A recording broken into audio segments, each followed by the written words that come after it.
Hello everyone, আসসালামু আলাইকুম। Welcome back to my new another blog. I hope আপনারা সবাই অনেক ভালো আছেন। আমি আল্লাহর রহমতে অনেক ভালো আছি।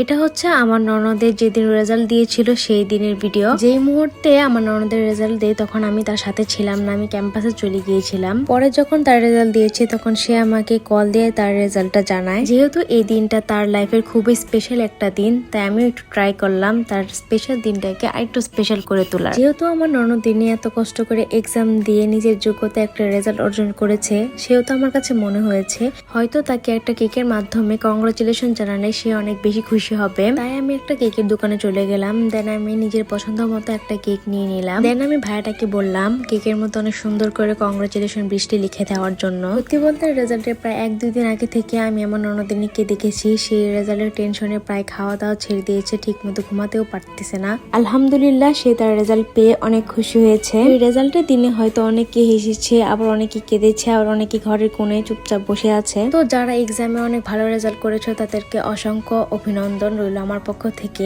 আর যারা এক্সাম খারাপ করেছো তাদের উদ্দেশ্যে বলতেছি তোমরা ভেঙে পড়ো না, কারণ সামান্য এই রেজাল্ট তোমাদের ভবিষ্যৎ নির্ধারণ করবে না। এই রেজাল্ট দিয়ে জীবনে সবকিছু শেষ হয়ে যাবে না। তো রেজাল্ট যেমনই হোক আল্লাহর পরিকল্পনায় সেরা, তাই মন দিয়ে আবার সবকিছু শুরু করো। ইনশাআল্লাহ সবকিছু ঠিক হয়ে যাবে এবং জীবনে ভালো কিছু করতে পারবে। এদিকে আমি কেক কিনা শেষ করে ফুলের দোকানে গিয়ে 2টা রোজ নিয়ে নিলাম, কারণ আমার ননদিনী রোজ খুবই পছন্দ করে। এছাড়া যা কিছু লাগবে সবকিছু কেনাকাটা শেষ করে আমি বাসার উদ্দেশ্যে রওনা হয়ে গেলাম। আর মনে মনে ভাবতেছিলাম যে আমার ননদিনী কি সত্যি অনেক খুশি হবে। চোখের সামনে এগুলো দেখে তার রিয়াকশনটা ঠিক কেমন হবে এগুলো চিন্তা করতে করতে বাসায় চলে আসলাম। আলহামদুলিল্লাহ আমার ননদিনী অনেক খুশি হয়েছে, বাট আমি ওই মোমেন্টের ক্লিপগুলো ক্যাপচার করতে ভুলে গেছিলাম। যাই হোক আমার ননদিনী এগুলো পেয়ে অনেক খুশি হয়েছে, এতে আমার অনেক ভালো লেগেছে। মাশাআল্লাহ এই মোমেন্টে আমার ননদিনীকে অনেক বেশি সুন্দর লাগতেছিল। তবে আমার ননদিনীর জন্য দোয়া করবেন, সে যেন তার লাইফে আরো বেটার কিছু করতে পারে এবং নিজের দেখা স্বপ্নগুলো পূরণ করতে পারে।